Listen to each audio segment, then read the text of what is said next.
కావాలనే మునిగే పడవల కాలేసి ఆసంత పోయినాక అయ్యయ్యో మునిగిపోతున్నా అని అంటే ఎవరైనా ఏమంటారు? ఎవడెక్కమన్నాడు, ఎవలేడుమన్నారు ఇప్పుడు అని అంటారు. అంతేగాని అయ్యో పాపం అంటారా?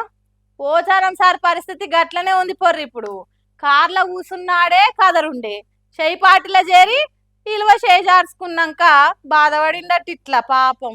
పార్టీ మారినాక గాచారం గంగల కలిసిందని క్లారిటీ వచ్చినట్టుంది పోచారం సార్ వారికి. ఒట్టిగినన్నా చేరితిరా కాంగ్రెస్ లా బంగారం వసంటి బీఆర్ఎస్ పార్టీని ఇడిచిపెడితే అని నెత్తి నోరు కొట్టుకుంటా మందిల్నే బాజాప్తా బాధపడబట్టిండు పాపం. అన్నం పెట్టిన ఆయన మరుస్తానా అని కేసీఆర్ కు ఎలివేషన్లు ఇచ్చుకుంటేనే పార్టీ ఎందుకు మారిండో చెప్తా అని పట్టిండి. ఇట్లా అన్నం పెట్టిన మరుస్తున్న కష్టం కదా. అయితే రాజకీయ పరిణామాల వల్ల కొంతమంది దౌర్భాగ్యాలు చేసినటువంటి బాధల వల్ల నేను కొంత నిర్ణయం తీసుకుని మారాల్సి వచ్చింది. అన్ని హామీస్తున్నా 6 మాసాల్లో కూడా పూర్తి చేస్తాను. కండువ కప్పుకున్నా, ఆ కండువ కూడా జాతీయ కండువ కప్పుకున్నా. ఏమైంది 100 కోట్లు ఎస్డీఎఫ్ ఉంటే 30 కోట్లు ఇచ్చారు. తర్వాత బంద్. దగ్గర 70 కోట్లు డబుల్ బెడ్రూమ్ ఉంటే 20 కోట్లు ఇచ్చి 25 కోట్లు ఇచ్చి 45 కోట్లు ఇవ్వాలి. బంద్. పనులన్నీ పేమెంట్ లేక ఆగిపోతున్నాయి. ఆ కాంట్రాక్ట్ పని చేయమంటే పేమెంట్ ఇవ్వని అంటున్నాడు. దావకార బాన్సుడు బంద్ అయింది. కోర్టు బంద్ అయింది. సిద్ధపరిసర వారి కాంట్రాక్ట్ 40 కోట్లు ఇవ్వాలి, వాడు బంద్ చేసిండు. వీటి కోసం వచ్చినాయి కదా. నేను పార్టీ మారితే పక్కా నిధులు ఇస్తామని నిమ్మలంగా చెప్తే నేను మారుతి ఇంకా నేను కండవ కప్పుకొని ఏం ఫాయిదా? బిల్లులు వస్తలేవు, నిధులు వస్తలేవు, కాంట్రాక్టర్లకు పైసలు రాక ఆలు పనులు ఆపేస్తున్నారు అని గోసంతా చెప్పబట్టింది. ఇట్లా కాదు అంటే అన్నారంటావు గాని పార్టీ మారితే నీకు పక్కా పనులు అయితే అని ఎవరు హామీ ఇచ్చిరు, ఏమని మాట ఇచ్చిరు అని అడిగితే రెడ్డి గారి తమ్ముడు కృష్ణారెడ్డి గారి దగ్గరికి మా భాస్కర్ బాబు తోలేసిన. ఆయన ఇచ్చిన సమాధానం ఏంటంటే, భాస్కర్ మీ డాడీ చెప్పుకుపోయి బీఆర్ఎస్ పార్టీ ఎమ్మెల్యేలకు రూపాయి ఇచ్చేది లేదు, ఒక పని ఇచ్చేది లేదు, మీ డాడీని కండువ కప్పుకోమని ఇస్తాం. నా కొడుకును సీఎం తానికి పంపితే అట్లా అన్నాడు, అందుకే మారినా అనుకొచ్చిండు. అంటే కడమ కార్ పార్టీ ఎమ్మెల్యేలు పార్టీ మారలేదు, కాంగ్రెస్ లో చేరలేదు అని అంటే వాళ్ళకు నియోజకవర్గం అభివృద్ధి పట్టిలేనట, పబ్లిక్ తిప్పలు తీర్చాలే నిధులు రావాలన్న సోయిలేనట.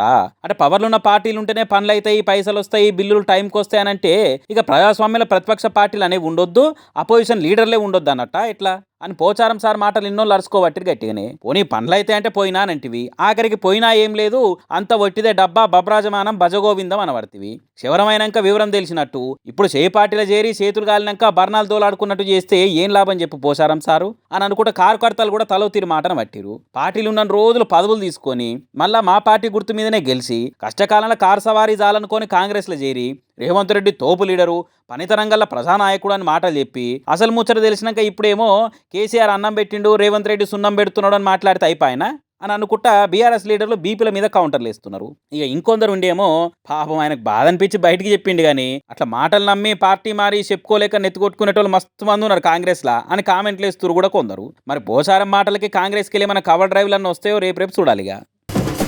ఎలక్షన్లు ఏడాదిలున్నాయి అనగానే పార్టీలు పోటీల మీద పథకాలు ఫ్రీ స్కీములు చెప్పుకుంటా ఓట్లు వల్లేసుకోవాలని చూస్తుంటారు.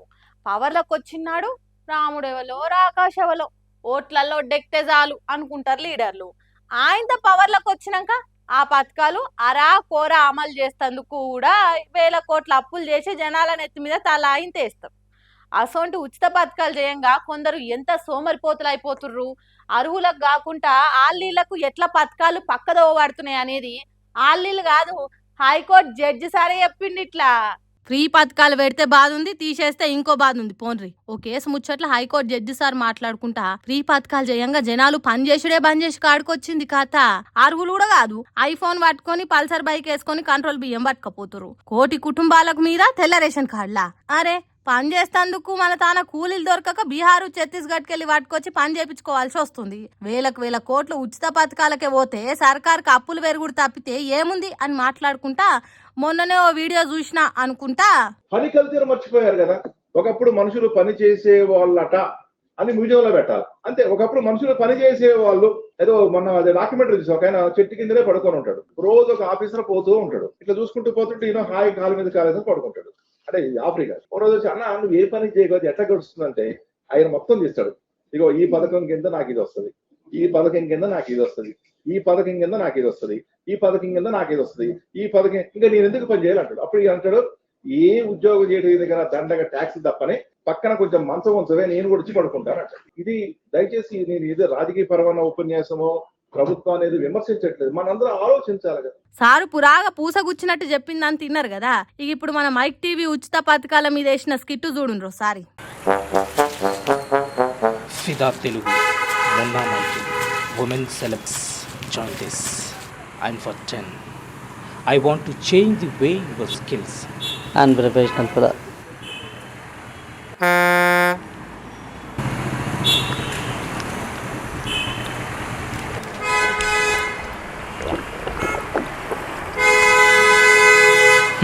ఎవరిని దర్కం చేస్తాను ఇంత కష్టపడు.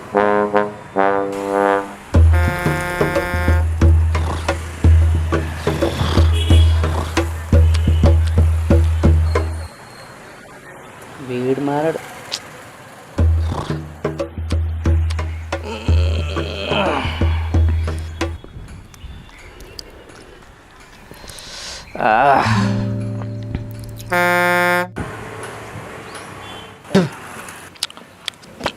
చూడు తమ్మి, చెప్పినట్టు నాలే పోయి సిగరెట్ తెప్పో. హలో అన్నా, నీకో విషయం అడుగుతా, ఏమనుకోవు కదా? అడుగు, దాందేముంది. ఇట్లా ఏం పని చేయకుండా నువ్వు ఖాళీగా కూర్చొని పోరం బోకులా తిరిగితే నీ ఫ్యామిలీ ఎట్లా గడుస్తుంది అన్న? అన్న, నా కుటుంబ పోషణ గురించి నాకు ఎటువంటి రాంతి లేదు. ఎందుకంటావా, తినేతందుకు రూపాయి కిలో బియ్యం ఉన్నాయి, ఉండేతందుకు డబుల్ బెడ్రూమ్ ఇల్లు ఉన్నది, ఇక ఖర్చులకు ఉపాధి హామీ పైసలు ఉన్నాయి, ఇక మెయింటెనెన్స్ కంటావా నా భార్య డ్వాక్రా గ్రూపులు ఉన్నది, ఇక చిన్న కొడుకేమో మోడల్ స్కూలు, పెద్ద కొడుకేమో ఫీజు రియంబర్స్మెంట్, బిడ్డకేమో బంగారు తల్లి కళ్యాణ లక్ష్మి పథకం ఉండనే ఉండే. ఏజ్ బార్ అయిందనుకో నాకేమో ఆసరా, నా భార్యకేమో అభయస్థం పింఛను. ఇక రోగమో నొప్పి వచ్చిందనుకో ఆరోగ్యశ్రీ సీఎం రిలీఫ్ ఫండ్ ఉండనే ఉండే. ఇంకేం కావాలనే? ఇక నా ముచ్చట అంటావా, అసలేదు ఎలక్షన్ల సీజను, ఏ నాయకునికి జై కొట్టినా కానీ బీరు బిర్యానీ ఫ్రీ. ఇన్ని ఉండంగా ఇంకా నేను ఎందుకన్నా పని చేసుడు? చెప్పు, ఏందన్నా గట్ల పోబడుతుంది? ఏం చెప్పకుండా అన్న ఏం లేదన్నా, నాకు కూడా నీ పక్కకు జాగ్ ఉంచు, ఇప్పుడు వెళ్ళి జాబ్ రిజైన్ చేస్తా. ఎందుకంటే మాకు ట్యాక్స్ బొక్క తప్ప ఇంకేం లేవు. నువ్వేం ఫికర్ చేయకన్నా, అంత సమజైంది కదా, అట్లా పోయి ఇట్లా రాపు అంచే బాతకాన్ని కొట్టుకుంటూ కూర్చున్నావు. అర్థమైందా ఇప్పుడు? హైకోర్టు జడ్జి సార్ యాద్ చేసింది మన మైక్ టీవీ స్కిట్టునే. ఉచిత పథకాలు అర్హులు కానోళ్ళకు కూడా అందే వరకల్లా కొందరు ఎట్లా పనిచేస్తానికి కొంగుతలేరని సెటైర్తో చేసిన స్కిట్టు ముచ్చట్ను ఇవాళ ఇట్లా జడ్జి సార్ కూడా ముంగటేసుకుంది ఇట్లా.